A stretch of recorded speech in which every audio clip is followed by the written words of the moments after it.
culpa é do clima. Então, quer dizer, o próprio Lula que dizia que quem estava no poder era o criminoso e queria o incêndio, agora não, agora a culpa é do clima. Quem está no governo não tem nenhuma responsabilidade. Eu, como ex-ministro, farei críticas levando em consideração aquilo que não levaram quando nos criticaram no governo Bolsonaro. Generosidade, respeito e verdade. Pois é, tá aí. O ex-ministro de Bolsonaro e ministro do Meio Ambiente colocou no bolso a ministra de Lula ali, Marina Silva, que foi ali na Câmara dos Deputados e perdeu até o rumo de casa, porque ele falou verdades ali na lata e realmente Ricardo Salles, que era para ter sido indicado ali para a Prefeitura de São Paulo, mas Valdemar da Costa Neto foi contrário, contrariando inclusive a vontade de Bolsonaro. Ricardo Salles foi ali na Câmara dos Deputados e veja agora, pessoal, o discurso forte que ele fez ali e realmente mostrou verdades para a ministra de Lula, que não teve nada o que falar depois, realmente ficou com vergonha ali de suas palavras. Já dá um like nesse vídeo e se inscreva aqui no canal para ver outras matérias como essa que nós vamos soltar ainda hoje. Veja agora o discurso de Salles, que foi excepcional. Eu venho aqui não só na qualidade de deputado federal, mas também de ex-ministro de Meio Ambiente, na cadeira que Vossa Excelência me sucedeu. E eu me recordo, na época em que nós estávamos lá no Ministério, enfrentando problemas muito semelhantes, né? Queimadas também muito fortes, tanto no ano de 2019 lá no Pantanal, problemas que houve lá no Dia do Fogo no Pará, e tantos outros. Também problemas de desmatamento crescente, aliás, desmatamento crescente que vem desde 2014, não começou no governo Bolsonaro. Mas eu me recordo, por outro lado, e tive a oportunidade de conversar sobre isso com o Capobianco, que aí está ao seu lado, o seu secretário, à época com o então deputado Rodrigo Agostinho, hoje presidente do IBAMA, e nós dizíamos que parte desses problemas eram problemas que precisavam ser atacados e tudo, e tinha uma estratégia por trás disso, e a crítica que nos faziam, inclusive o então ainda não presidente Lula fazia, era: o governo é criminoso, as queimadas são propositais, a culpa é de vocês, né? E hoje, numa situação ainda mais grave de queimadas e outras coisas, embora tenha caído o desmatamento, a culpa é do clima. Então, quer dizer, o próprio Lula que dizia que quem estava no poder era o criminoso e queria o incêndio, agora não, agora a culpa é do clima. Quem está no governo não tem nenhuma responsabilidade. Eu procuro ser mais honesto intelectualmente e menos venal do que foram conosco. Tanto que a senhora não vê críticas minhas públicas da forma como foram feitas contra mim à época, de maneira injusta e venal. Estou vendo a senhora dizer, anotei aqui as suas palavras, que atua nesse momento, nesse seu, acho que terceiro período à frente do Ministério, com generosidade e respeito. Portanto, nessa mesma linha que a senhora disse que está tratando das questões, eu, como ex-ministro, farei críticas levando em consideração aquilo que não levaram quando nos criticaram no governo Bolsonaro. Generosidade, respeito e verdade. Muitos dos problemas que a senhora está enfrentando, nós enfrentamos também. Muitas das dificuldades que a senhora está enfrentando, eu passei na época do Ministério. E digo mais, estou vendo aqui o Rodrigo, nós não tivemos greve do IBAMA em nenhum dia no governo do presidente Bolsonaro. Governo que disseram que houve desmonte ambiental e tudo mais, um dia sequer de greve, não houve. O concurso que está sendo preenchido foi feito no nosso governo. Nós abrimos as vagas de concurso. E o concurso andou e o seu governo está dando posse ao concurso que nós fizemos. Nós recebemos os órgãos há anos sem concurso, há anos com déficit de orçamento, ou seja, uma série de problemas recorrentes. Que a senhora, evidentemente, está tendo que lidar com eles também. E, novamente, está recebendo um problema gerado pelos seus colegas de governo, que não lhe dão os recursos e o apoio necessário para administrar o problema, assim como alguns no nosso governo também não se sensibilizaram lá no Ministério da Economia na época. Mas a questão, senhora ministra, que me parece talvez a mais produtiva e construtiva que nós poderíamos ter aqui, diz respeito a uma questão de mentalidade, sobretudo. Eu me recordo à época, e isso não me traz, evidentemente, nenhuma satisfação, eu fui a todas essas localidades onde haviam graves problemas de queimada. Inclusive voei nos aviões, naqueles Air Tractor lá em Poconé, para combater incêndio, na Chapada dos Veadeiros, quando lá houve incêndios, enfim, em tantos lugares. E uma das coisas que nós detectávamos era que, por uma questão de enviesamento ideológico, secretarias de Estado e órgãos federais, naquilo que lhe cabia, não permitiam, por exemplo, que se fizesse a queima prescrita ou controlada no momento certo. Era uma criação de dificuldades sem tamanho. Nunca confessavam, nunca diziam, não, eu sou contra a queima controlada. Diziam, não, eu sou a favor, eu só não deixo fazer. Crio milhares de empecilhos e não deixa fazer a queima controlada. Não deixa fazer os aceros, como se os aceros fossem uma agressão ao meio ambiente.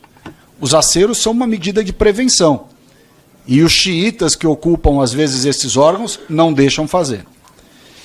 Não deixam usar o retardante de fogo, que é um produto cuja composição é parecida com o fertilizante, ou seja, não há grande risco em uso de retardante de fogo misturado à água, tanto nos caminhões quanto nos aviões de combate a incêndio.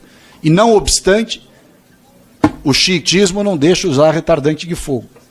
Eu me lembro quando nós fomos testar o retardante de fogo, o ICMBio, para autorizar um teste na Chapada dos Veadeiros, parecia que estava testando uma bomba atômica.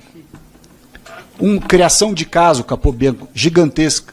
Era algo que podia ter ajudado muito na efetividade do combate aos incêndios, o uso do retardante. Aí qual era o argumento, ministra? Não, sabe o que é? É que o retardante, onde ele é usado, a vegetação cresce mais rápido do que onde ele não é usado e cria um desequilíbrio ecológico. Pelo amor de Deus, é um argumento de retardado mental. Outra questão importante, tocou aqui o Tato no assunto do represamento, das APPs.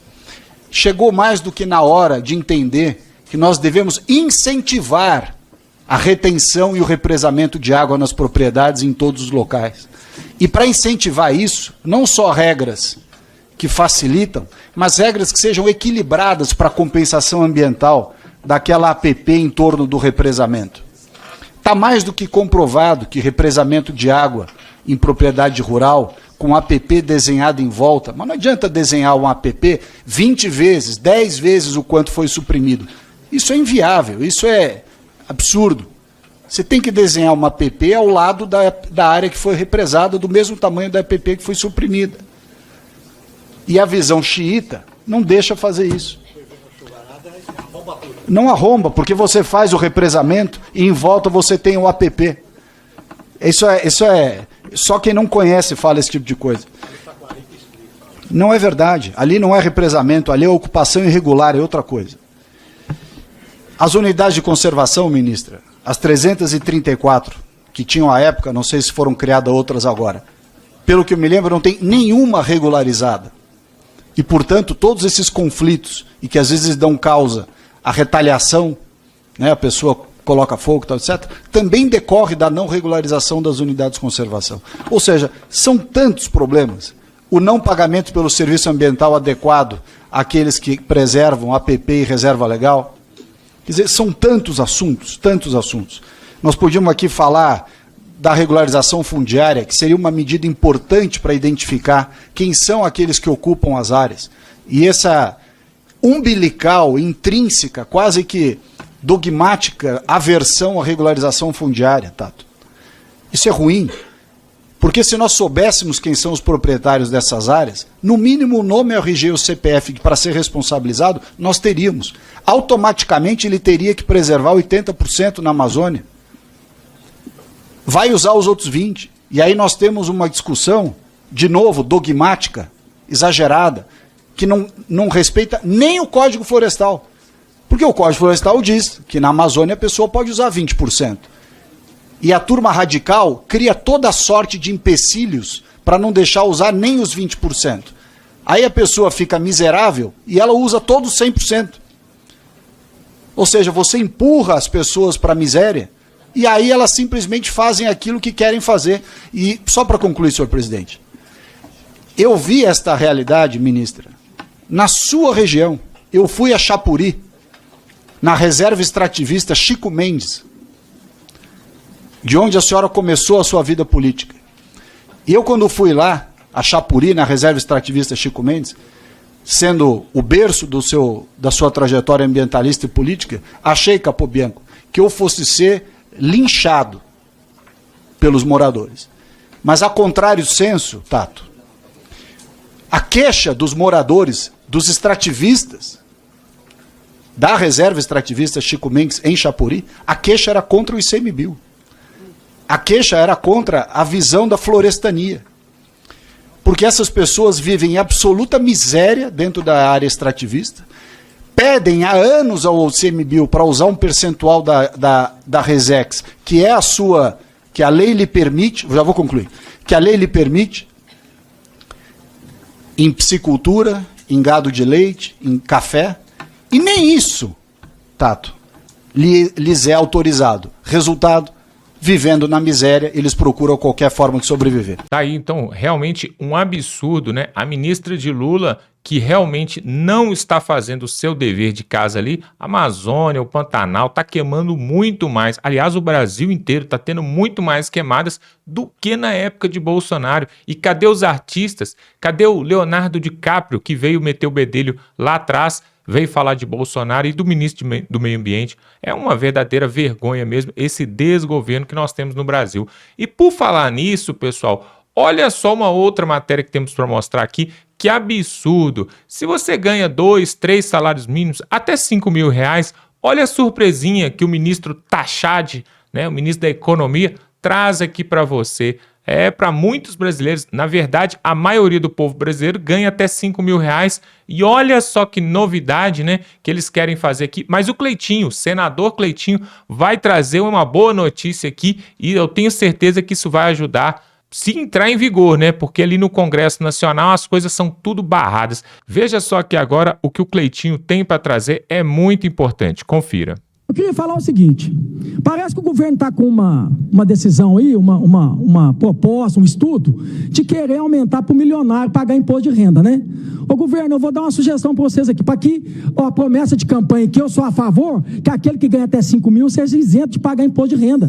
E é justo, um que ganha 5 mil não pode pagar 27%, não, como um bilionário paga. Então, se é justo que aquele que ganha 5 mil seja isento. Mas não precisa taxar só os milionários, não, viu? Eu vou dar uma sugestão boa aqui. Eu estou fazendo um projeto de lei, quer colocar a emenda também, para a gente taxar os políticos. Hoje não é 27% para os políticos, né? Para vereador, para deputado, para senador, para presidente. Vamos aumentar mais 15%, vamos colocar 42%.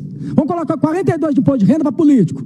Para a gente conseguir bater essa meta, para que aquele que ganha 5 mil possa ser isento. Porque aquele que ganha 5 mil, ele lede regalia. Porque não vai mudar muita coisa para nós, não. Nós temos auxílio paletó, nós temos auxílio moradia, nós temos verba indenizatória de auxílio alimentação, tem plano de saúde vitalício, tem um monte de coisa. Então, para nós não muda. Para nós não muda, então tem que ser para nós. Nós temos que cortar da própria carne, é nós que temos. O trabalhador, o empreendedor, ele é fonte de quê? De riqueza. Nós somos fonte de despesa. Então é nós que temos que cortar da própria carne. Aí, gente, eu queria finalizar, presidente, só mostrando aqui, ó, matematicamente insustentável. Um presidente da República, um vice-presidente da República, um presidente da Câmara Federal, um presidente do Senado Federal, 81 senadores, 513 deputados federais, 27 governadores, 27 vice-governadores. Vice não serve para nada, gente. É só quando o cara morre ou o cara rouba, ele é caçado, aí serve o vice. Mas vice mesmo não serve para nada. 27 câmaras estaduais, 1.049 deputados estaduais, 5.568 prefeitos, 5.568 vice-prefeitos, 5.568 câmaras municipais, 57.931 vereadores. É uma garrincha lotada de vereador, igual estava ontem lá. Total de políticos. É a final do Campeonato Brasileiro no Maracanã. 70 mil políticos, gente. 70.794. Tá aqui. Vamos lá, tem mais. 12.825 assessores parlamentares na Câmara Federal, sem concurso. 4.455 assessores parlamentares no Senado, sem concurso. 27 mil assessores parlamentares na Câmara Estaduais, sem concurso. Estimado por falta de transparência. 600 mil, não estou acreditando, esse está até errado, gente, eu vou averiguar. 600 mil assessores parlamentares na Câmara Municipais, sem concurso. Estimado por falta de transparência. Total, 715 mil funcionários não concursados e a maioria fantasma. A maioria ainda tem muitos que são fantasma. E se eu tiver errado aqui, manda me prender. Gasto, 248 mil por minuto. Quase 15 milhões por hora. 357 milhões por dia. É isso mesmo, gente. 10 bilhões por mês. Gasto total acima de 128 bilhões. E ainda tem um funeral partidário de 5 bilhões de reais. Então, assim, quem tem que cortar da própria carne somos nós, vossas excelências. É nós que temos que cortar da própria carne. O povo não tem que cortar da própria carne mais não, porque o povo carrega o Estado e o governo nas costas. Nós que temos que servir, e não o povo servir o Estado. É o Estado que serve o seu povo. Então fica aqui essa reflexão, viu, gente? Muito obrigado, presidente. Tamo junto. Caraca, pessoal, olha só hein, o que o Cleitinho trouxe aqui. Que disparate, né? É uma vergonha, esse país realmente é uma vergonha. Se esse país fosse um lugar de pessoas sérias, não teria toda essa lavação de dinheiro aí. Isso, na verdade, é uma lavagem de dinheiro, né? O que acontece no Brasil é uma vergonha. Por que não corta na carne, como diz o Cleitinho? E aí, pessoal, nós vamos ler aqui, ó, vou ler até alguns comentários aqui, ó, na própria página do Cleitinho, tá aqui, ó, os comentários que eles colocaram aqui, porque é o que o povo brasileiro quer, isso aqui, ó. Tá aqui, inclusive o Cleitinho até colocou aqui o título, né? Qual político subiu na tribuna e teve coragem de falar o que eu falei? Realmente a gente não vê isso aqui. Para falar, para cortar os gastos, os próprios gastos, político não tem coragem de fazer isso, não. E aí tá aqui, ó, um cidadão colocou aqui, a moça colocou, né? Quem acha que o Cleitinho é o melhor senador do Brasil? A pergunta, né? E aqui teve 43 respostas e likes. E aí tem um outro aqui falando, né? Quem vota no Cleitinho para presidente curte. Aí o pessoal curtindo, né?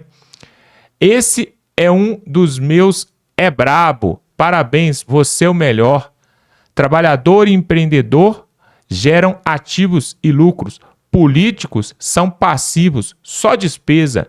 Em via de regra, tem que achar as despesas e cortá-las para prosperar. E aí vai indo, aqui vai descendo, o povo metendo a lenha e aplaudindo a atitude do Cleitinho. Porque realmente, pessoal, se a gente tivesse mais políticos como o Cleitinho, eu tenho certeza que o Brasil não estaria essa baderna, esta bagunça. E olha só, tem uma outra matéria aqui que eu quero trazer para vocês para terminar, para fechar com a chave de ouro, pessoal. Você imagina um deputado que foi eleito com milhares e milhares de votos, subir ali na tribuna para fazer o seu discurso, né? Que é o seu trabalho, é esse, é parlar, né? Quer dizer, é falar. Parlamentarismo significa isso, falar. E aí, ele ser processado justamente por ministros do STF pela sua fala, por cumprir a sua função. Antigamente, quando os deputados e senadores não iam ali, não batiam o seu ponto ali, né? O povo criticava, metia o pau. Agora está sendo criticado por falar. Olha só, vamos colocar aqui o deputado Marcel Van Hatten, que também é de direita e defende a verdade, né? Os princípios conservadores. Olha que absurdo que o STF fez aqui, pessoal, rasgando a Constituição em defesa aqui dos seus próprios interesses. Confira aqui o que o Marcel Van Hatten vai falar aqui, que absurdo que fizeram com ele aqui, veio do STF, hein? Olha aí. Iniciar dizendo que realmente está tudo de pernas pro ar. O STF agora decidiu que será aberto contra mim por uso da tribuna. Deputado Hélio Lopes, eu fui para a tribuna denunciar um delegado da Polícia Federal chamado Fábio Alvarez Shore. Esse delegado agora diz que está se sentindo perseguido, ameaçado. Gente, é um absurdo o que eu tive de ler, inclusive, no termo de depoimento dele. Porque é ele quem está perseguindo, é ele quem está ameaçando, é ele quem está cometendo crimes. Agora, eu fui para a tribuna dizer isso. É meu direito. É seu direito. E é direito de outro parlamentar, se quiser me chamar de bandido ou de criminoso, o que quiser. Pode me chamar do que quiser, de feio, de bonito, do que quiser. Imunidade parlamentar. O chefe de gabinete do delegado Andrei, que é o chefe da Polícia Federal no Brasil, fez uma notícia de fato contra mim, pelo que eu disse na tribuna. Essa notícia de fato, deputado Hélio, ela rodou, passou pelas mãos de 9 delegados da Polícia Federal, 5 agentes da Polícia Federal, É inversão total de valores. Na verdade, a minha denúncia na tribuna deveria, pelo contrário, ensejar que o chefe da Polícia Federal investigasse esse delegado e não mandasse investigar o mensageiro. Eu tenho imunidade. Olha, o que nós estamos vivendo hoje é um absurdo. Nós estamos vivendo hoje a completa inversão de valores. Flávio Dino, que foi senador, sabe o que é imunidade parlamentar. E agora Flávio Dino está, lamentavelmente, atuando contra a imunidade parlamentar. Mas, na verdade, fomos pesquisar, no passado ele já processou parlamentares estaduais, sempre perdeu. Lá no Maranhão, quando Flávio Dino era governador. Agora que ele é ministro supremo, tá querendo ele impor derrotas à oposição. Eu não vou me dobrar, eu continuo chamando bandido de bandido. Senhora presidente, deputada Bia Kicis, obrigado pelo seu apoio, a deputada Adriana Ventura também, e a todos que estão me apoiando, independentemente de partido político. Porque podem discordar de tudo que eu falo, mas não podem me impedir de dizer o que eu falo. Na tribuna da Câmara ou em qualquer lugar, eu sou deputado federal e represento a população que espera que eu diga aquilo que eu penso e que cumpra com o meu mandato parlamentar, que é de buscar justamente denunciar o que é errado nesse país, e vou continuar denunciando. Então, a situação pra mim não se inverteu nunca.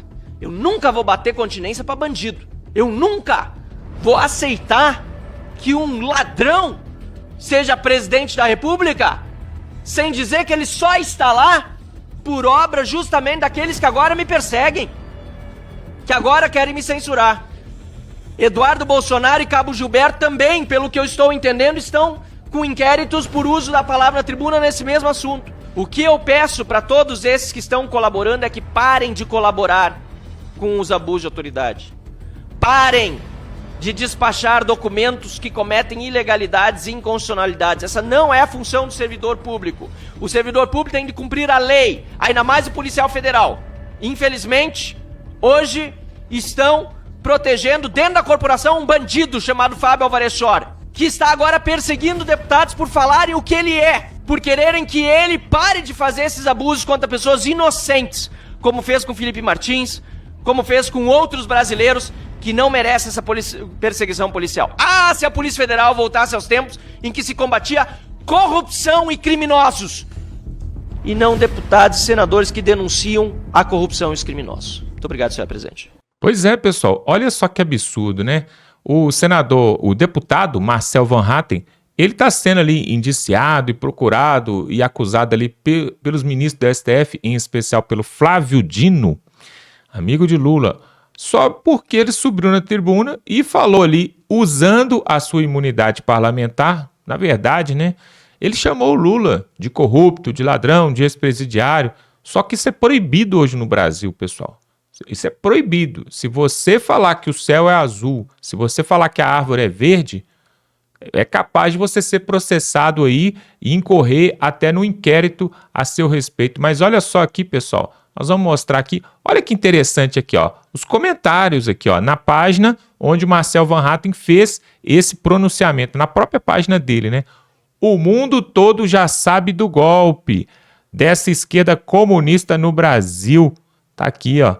Olha só, tem mais um outro comentário aqui. Van Hatten, você é um deputado federal de verdade. O Rio Grande do Sul pode se orgulhar deste filho que não se dobra. Vergonha assola o Brasil sem lei. Aí tá falando aqui, ó. Polícia Federal virou polícia de governo. A tendência é só piorar. Abaixo aos togados. Ah, olha só, hein? E tem mais aqui, ó, para cima deles do Congresso Nacional. STF mandou te censurar. Pois é, pessoal, hoje em dia até parlamentar, deputado, tem que tomar muito cuidado com suas palavras. Olha só, tem uma situação muito estranha, pessoal, acontecendo em Brasília. Vocês conhecem o deputado Ottoni de Paula? Pois é. Lá atrás, quando o Bolsonaro foi eleito em 2018, ele pegou uma caroninha ali com o Bolsonaro, né? Deputado bolsonarista. E aí ficou, durante o governo ali, o mandato de Bolsonaro, ele ficou com o Bolsonaro e ficou ali adulando, rodeando, né? E teve um determinado tempo que o STF, os ministros começaram a bater em Bolsonaro de manhã, de tarde e de noite, a mídia.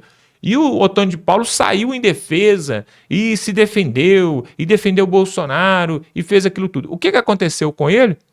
Busca e apreensão na casa dele, Polícia Federal, pegaram o celular dele, pegou o computador, pegou até o videogame do filho dele na casa, porque o videogame armazena dados. Isso aconteceu com o Otônio de Paula do Rio de Janeiro.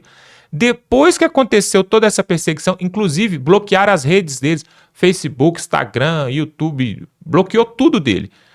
Fizeram essa perseguição e falaram que ia prender ele, né? Ameaçaram ele de prisão, acordaram ele 6 horas da manhã, Polícia Federal na casa dele, a mulher dele, né, de pijama, ele de pijama, aquela situação toda. Depois que aconteceu isso, pessoal, olha só, ele sumiu, calou a boca, parou de falar tudo, ficou um tempo calado. Bolsonaro saiu do poder ali, né? Perdeu as eleições ali em 2022. E aí a poeira baixou. Quando foi agora, em 2024, me aparece Otônio de Paula de novo, só que dessa vez, pessoal, virou a casaca. Aparece ele com Lula e ali fazendo aplausos. Apareceu ele lá naquela sala redonda ali de reuniões, né, do presidente ali, juntamente com Lula, e depois aparece ele num outro gabinete, numa outra sala ali, fazendo até orações por ele. Realmente, nós temos que orar pelo presidente do Brasil, aí eu concordo. Mas ele agora, vira e que mexe, é Lula pra cá e Lula pra lá. Será que ele virou a casaca e mudou de lado por causa da perseguição? É isso que acontece no Brasil, pessoal. Os mais fracos, eles se dobram mesmo. Mas o Marcel Van Hatten não é assim. O Cleitinho também não é assim. O Nicolas Ferreira também não. Quer dizer, então, que você vai ficar defendendo, então, o presidente ou o ex-presidente Bolsonaro só quando ele está no poder? Se ele saiu do poder e está inelegível, então você dá as costas para ele e agora pula pro outro lado? Pra lá com essas coisas, pessoal. Aqui não, nós não aceitamos esse tipo de coisa. Olha só, pessoal, quero te fazer um convite. Se inscreva aqui no canal. Se você tem visto essa matéria até aqui, é porque você gosta desse tipo de conteúdo, então eu te convido. Se inscreva aqui no canal, dá um like, pessoal. Dá um like para fortalecer, para que esse vídeo possa chegar a mais pessoas. E vamos ficando por aqui. Até a próxima.